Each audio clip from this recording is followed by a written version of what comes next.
Hello everyone, I am आशा जोशी। आज हम पढ़ेंगे क्लास 5th का 5th चैप्टर, जहाँ चाह वहाँ राह। तो ये एक मुहावरा है, जहाँ चाह वहाँ राह। मतलब जहाँ जिस चीज में हम कुछ पाने की इच्छा रखते हैं, जहाँ चाह रखते हैं, तो वहाँ राह अपने आप ही निकल आती है, वहाँ रास्ते अपने आप ही मिल जाते हैं। तो इसमें भी, इस चैप्टर में भी एक लड़की है ईला सचानी नाम की। वो अपंग है और उसने कैसे अपने काम, पैरों के हाथों के जो काम होते थे उनको पैरों से करके अपने लिए अपना एक मिसाल कायम की उसने। किस तरह से देखा है पाठ में। मलमली धोती का बादामी रंग खिल उठा था, किनारों पर कसूती के टाँकों से पिरोई हुई बेल थी। मलमली धोती, मुलायम धोती का बादामी रंग, जो बादामी रंग होता है, उस पर बादामी रंग खिल उठा था, मतलब सुंदर लग रहा था। और किनारों पर कसूती, कसूती एक प्रकार की कढ़ाई होती है, किनारों पर कसूती के टाँकों, और टाँकों मतलब जो हाथ से जो डिजाइन बनाई जाती है, टाँकों से पिरोई हुई बेल थी। पल्लू पर भरवा टाँकों, पल्लू पर भरवा टाँके अपना कमाल दिखा रहे थे। जो पल्लू पर, जो साड़ी का जो पल्लू होता है, उस पर भरवा डिजाइन, पूरे पल्ले पर जो डिजाइन बनी हुई थी वो बेमिसाल थी, बहुत ही कमाल थी। और सुनहरे रुपहले बेल बूटों में से उसमें जान आ गई थी, और मलमल में इन बेल बूटों को सजाया था। ईला सचानी ने ये सब काम किया था, एक लड़की जिसका नाम था ईला सचानी। ईला की हिम्मत की अनूठी मिसाल है। ईला जो है वो साहस की एक अनोखी मिसाल, मतलब होता है उदाहरण, एक अनूठी मिसाल है। ये कढ़ाई के नमूने बनाती है। आपको पिक्चर में दिख रहा होगा, इसके हाथों में प्रॉब्लम है। तो ये जो हाथ के जितने भी काम होते हैं वो सब अपने पैरों से करती है, पैरों से करके इसने अपनी मिसाल कायम की है। तो जिस तरह से ईला सचानी ने किया है, वैसे हर किसी को करना चाहिए, जिंदगी से भागना नहीं चाहिए, परिश्रम करते रहना चाहिए। 26 साल की ईला गुजरात के सूरत जिले में रहती है। जो 26 साल इसकी उम्र है, 26 साल की उम्र ईला गुजरात के सूरत जिले में, गुजरात में एक सूरत जिला है, वहां रहती है। और उसका जो बचपन है वो अमरेली जिले के राजकोट गांव में अपने नाना के यहाँ बीता था। वो बचपन में अपने नाना के यहाँ ही उसका पूरा बचपन निकला। साँझ होते ही मोहल्ले के सभी बच्चे घरों से बाहर आ जाते हैं। साँझ मतलब शाम होते ही जो मोहल्ले, मतलब जो उस गली के बच्चे थे, वो घरों से बाहर आ जाते। कुछ मिट्टी में आड़ी तिरछी लकीरें खींचते, कुछ कनेर के पत्तों से पिटपिटी बजाते। कुछ क्या करते, आड़ी तिरछी लकीरें खींचते अपने खेलने के, और कुछ कनेर के पत्ते होते हैं, उन पत्तों से चिटपिटी मतलब उनको बजाते। और कुछ गिट्टे खेलते, और कुछ इधर उधर से टूटे फूटे घड़ों के ठीकरे, ठीकरे होता है मिट्टी मिट्टी के जो बर्तन होते हैं उनके जो टूटे हुए टुकड़े होते हैं उनको ठीकरे बोलते हैं, बटोर कर पिट्टू खेलते थे। मतलब पिट्टू मतलब उनको ऐसे खड़े करके रखते थे, फिर उस पर मारते थे। जब इन खेलों से मन भर जाता तो पेड़ की डालियों पर झूला डालकर ऊंची ऊंची पेंगे लेते और ऊंचे स्वर में एक साथ गाते, कच्चे नीम की निबूरी, कच्चे नीम की निबूरी, सावन जल्दी अयो रे। फिर वो एक स्वर में, एक आवाज में इसको बोलते थे।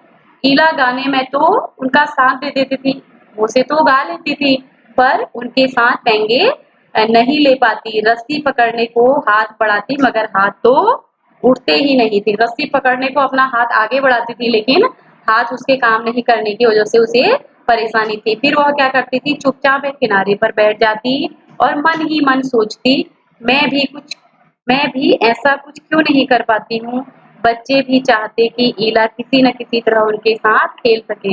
जो बाकी बच्चे थे उसके साथ, वो भी चाहते हैं कि वो भी, ईला भी उनके साथ मतलब खेल सके। इस तरह अकेले खड़ी खड़ी थी तो उनको अच्छा नहीं लग रहा था।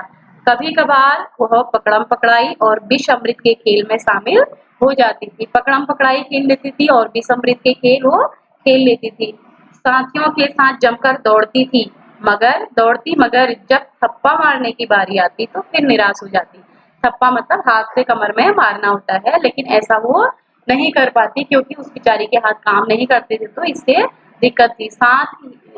हाथ ही नहीं उठेंगे तो थप्पा कैसे देगी। वह बहुत कोशिश करती, पर उसके हाथों ने तो जैसे उसका साथ न देने की ठान ली है। जैसे उसके हाथों ने तय कर लिया कि इसका साथ नहीं, ठान लेना मतलब होता है तय कर लेना। तो ऐसी ठान ली उसके हाथों ने, ऐसा तय कर लिया जैसे इसका साथ हमने देना ही नहीं है। ईला ने अपने हाथों की इस जीत को एक चुनौती माना। उसने सोचा कि अगर मैं इन हाथों से काम नहीं कर सकती हूँ, तो मैं कुछ न कुछ करके ज़रूर दिखाऊँ। तो एक चुनौती, एक ललकार जैसी उसने मानी इसको। उसने वह सब अपने पैरों से करना सीखा जो हम लोग हाथ से करते हैं। तो उसे लगा कि मुझे पैरों से करना चाहिए ये सब, जो हम हाथों से करते हैं। दाल भात खाना, दूसरों के बाल बनाना और फर्श बुहारना मतलब फर्श को झाड़ना, कपड़े धोना, तरकारी काटना मतलब सब्जी काटना, यहाँ तक कि तल तख्ती पर लिखना, तख्ती पर लिखना भी उसने पैर से ही सीखा। उसने एक स्कूल में दाखिला ले लिया, दाखिला मतलब एडमिशन, प्रवेश ले लिया, और दाखिला मिलने में भी उसे परेशानी हुई, काफी परेशानियों का सामना करना पड़ा उसे।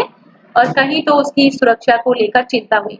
किसी किसी स्कूल में तो उसकी सुरक्षा को लेकर, तो हम इसकी देखभाल कैसे करेंगे, ये थोड़ा और उससे अलग है तो दिक्कत है, तो इसकी सुरक्षा कैसे की जाए, इसकी सेफ्टी की चिंता हर किसी को थी। कहीं उसके काम करने की गति को लेकर भी लोग चिंतित थे। उसकी जो काम करने की अ, वो धीमी गति थी, उससे लोग परेशान थे। तो किसी काम को तो वह इतनी फुर्ती से कर जाती कि देखने वाले दंग रह जाते, लेकिन किसी काम को तो बहुत तेजी से कर जाती। जो देखने वाले थे वो हैरान थे कि किसी किसी काम को ये इतने तेजी से कैसे कर लेती है। पर किसी किसी काम में थोड़ी बहुत परेशानी तो आती ही थी। वह परेशानियों के आगे घुटने टेकने वाली नहीं थी। घुटने टेकने मतलब हार मानने वाली नहीं थी। उसने 10वीं कक्षा तक पढ़ाई की। वह 10वीं की परीक्षा में पास नहीं कर पाई। ईला को यह मालूम न था कि परीक्षा के लिए उसे अतिरिक्त समय मिल सकता है। उसे ऐसे व्यक्ति की सुविधा भी मिल सकती थी जो परीक्षा में उसके लिए लिखने का काम कर सके। लेकिन इन सब बातों से जो ईला थी वो अपरिचित थी। उसको नहीं मालूम था कि मुझे अतिरिक्त समय भी मतलब जितना समय होता है उससे थोड़ा अलग ज्यादा समय मिल सकता है करके, इस बात की उसको जानकारी बिल्कुल नहीं थी। जो परीक्षा में उसके लिए लिखने का काम कर सके, यह जानकारी ईला को समय रहते नहीं मिल पाई। समय रहते अगर उसको मिल जाती तो शायद आज ईला कुछ और होती, तो इतना अच्छा रहता। उसे इस बात का दुख है, पर यहाँ आकर सब कुछ खत्म तो नहीं हो जाता। वो ईला जो है वो बहुत साहसी लड़की है। वो सोचती है कि यहाँ आके सब कुछ खत्म नहीं हो जाता, लेकिन अभी भी बहुत कुछ है। तो उसकी माँ और दादी कसीदाकारी करती थी। कसीदाकारी होता है कपड़े पर डिजाइन बनाना। तो उसकी माँ थी और जो दादी थी वो कपड़े पर डिजाइन बनाया करती थी, और वह उन्हें सुई के रेशम पिरोने से लेकर बूटियां उकेरने तक देखती रहती थी। जब तक कि वो डिजाइन पूरी न बना लेते, वो उनको निहारती रहती थी। न जाने कब उसने कसीदाकारी करने की ठान ली मतलब तय कर लिया। न जाने उसने कब कसीदाकारी कपड़े में डिजाइन बनाने की सोच ली। यहाँ भी उसने अपने पैर के अंगूठे का सहारा लिया। दोनों अंगूठों के बीच सुई थामकर कच्चा रेशम पिरोना कोई आसान काम नहीं था। पर कहते हैं ना, जहाँ चाह वहाँ राह। जहाँ हम किसी चीज को पाने की इच्छा रख लेते हैं तो वहां पर तो रास्ते अपने आप ही मिल जाते हैं।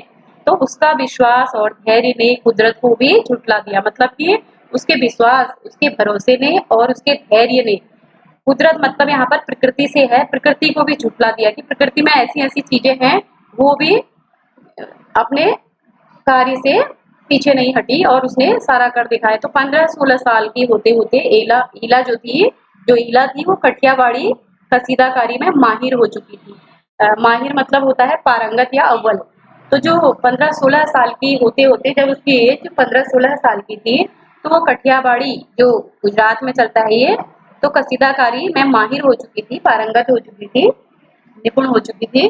तो किस वस्त्र पर किस तरह के नमूने बनाए जाएं, कौन से रंगों से नमूने खिल उठेगा और टाँके कौन से लगे, यह सब वह समझ गई थी। मतलब उसे किस तरह की डिजाइन बनानी है, किस तरह का कपड़ा अच्छा लगेगा, किस तरह का रंग अच्छा लगेगा, कौन सा कलर इस पर खिल उठेगा, ये सारी समझ उसके अंदर विकसित हो चुकी थी।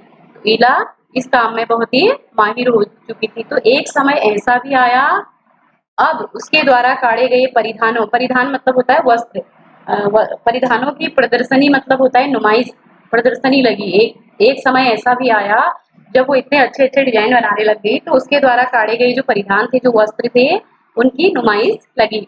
और इन परिधानों में कठियावाड़ के साथ साथ, कठियावाड़ की तो डिजाइन थी ही थी, तो लखनवी और बंगाल की, जो लखनऊ और बंगाल की झलक भी दे रहा था ये डिजाइन जो है। ईला ने कठियावाड़ी टाँकों के साथ साथ कई टाँके भी इस्तेमाल किए थे।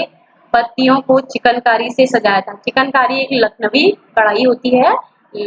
और डंडियों को कांधा से उभारा था, जो डंडियां थी उसके गुदड़ी से उभारा था।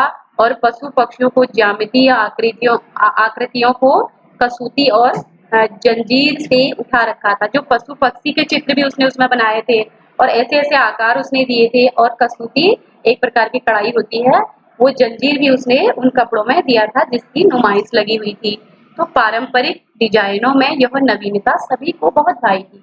मतलब जो संस्कृति में हमारी जो ये डिजाइन है उसमें जो नवीनता, मतलब जो नयापन था, वो सभी को बहुत ज्यादा अच्छी लगी भाई। मतलब अच्छी लगी सभी को, यह बहुत अच्छी लगी।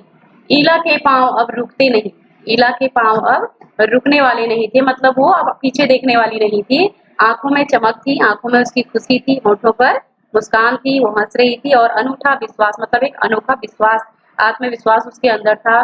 सुनहरी रूपहली बूटियां उके थे, वह थकती नहीं थी। किस प्रकार ईला ऊपर को चढ़ती हुई जा रही है, इसका मतलब है कि वो रुकने का अब नाम नहीं लेगी, वह अपने कार्य को बहुत ऊपर तक ले जाएगी। तो अब हम इसके जो प्रश्न उत्तर हैं वो अगले भाग में पढ़ेंगे। और तब तक के लिए